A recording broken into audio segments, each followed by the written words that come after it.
21대 국회는 한국 사회의 해묵은 개혁 과제를 해결해야 합니다. 연금 개혁의 필요성은 누구나 인정하는 사실입니다. 그러나 표가 떨어질까 봐 두려워서, 개혁에 대한 저항이 두려워서 지금까지 미루어 왔던 것입니다. 특히 문재인 정부는 회피로 일관하면서 단 하나의 개혁조차 시도하지 않았습니다. 이제 연금 문제는 세대 갈등을 넘어 미래를 위협하는 뇌관이 되고 말았습니다. 연금 개혁은 법령 개정이 동반되어야 하기 때문에 행정부가 일방적으로 추진할 수가 없습니다. 여야의 긴밀한 협조 없이는 추진도 성공도 어렵습니다. 우선 여론을 형성하고 수렴할 수 있는 투명한 논의기구부터 출발시켜야 합니다. 여야의 협치를 넘어선 사회적 대타협이 필요합니다. 노동개혁도 연금개혁만큼 중요합니다. 4차 산업혁명의 대전환을 맞아 전 세계 주요 국가들이 혁신 경쟁을 하고 있습니다. 그런데 우리는 어떻습니까? 2021년 스위스 국제경영개발대학원이 발표한 노동시장 부문 국가 경쟁력 순위에서 대한민국은 28위에서 37위로 하락했습니다. 우리나라의 낮은 노동 생산성도 문제입니다. 2020년 OECD 국가의 시간당 노동 생산성은 평균 54달러인데 반해 우리나라는 41.8달러입니다. 미국보다 32달러, 독일보다 25달러, 일본보다 6달러가 적습니다. 그러나 고용시장의 경직성은 높습니다. 우리나라의 고용시장이 왜 경직되었습니까? 수많은 비현실적인 규제 때문에 기업은 고용을 두려워합니다. 그래서 기업은 과감한 혁신과 투자 대신 기존 강성노조와 타협을 강요받았습니다.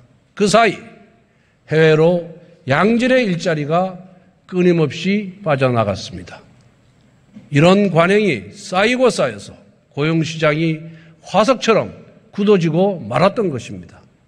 재직 근로자의 혜택은 늘어났지만 고용시장에 새로 진입한 청년 세대의 기회는 줄어들었습니다. 노동의 경직성이 세대 간의 불평등을 가져온 것입니다.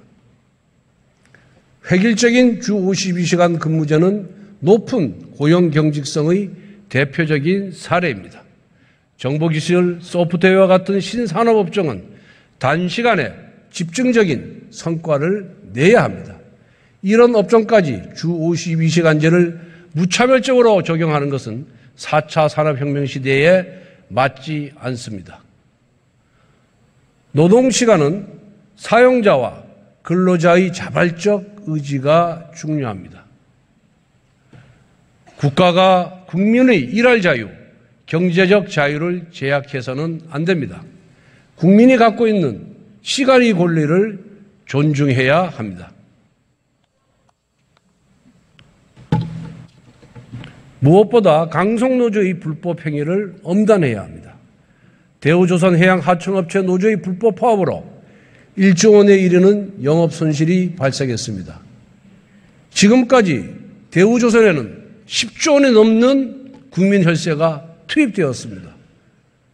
그런데 금년에 또다시 1조 원의 공적 자금을 투입해야 대우조선이 연명한다고 합니다.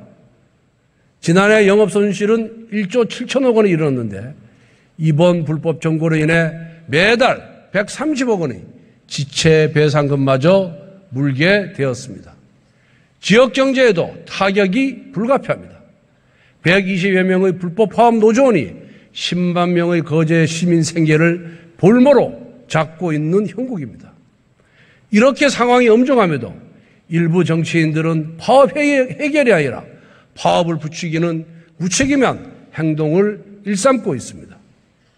대우조선뿐만 아니라 민주노총의 장악한 사업장은 대한민국의 치해복권지대, 불법의 해방구가 되었습니다.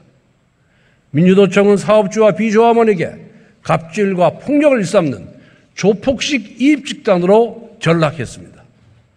같은 노조원에게 일감을 몰아주고 쇠파이프를 들고 비노조원들의 출근길까지 막았었습니다. 폐업으로 내몰린 하청업체 사장을 조롱하면서 눈앞에서 춤까지 췄습니다. 불법 행위는 엄정하게 대응해야 합니다. 불법에 대한 미온적 대응은 결국 불법을 조장합니다. 불법과 폭력에 대한 준엄한 법의 심판이 바로 공정과 상식의 회복입니다.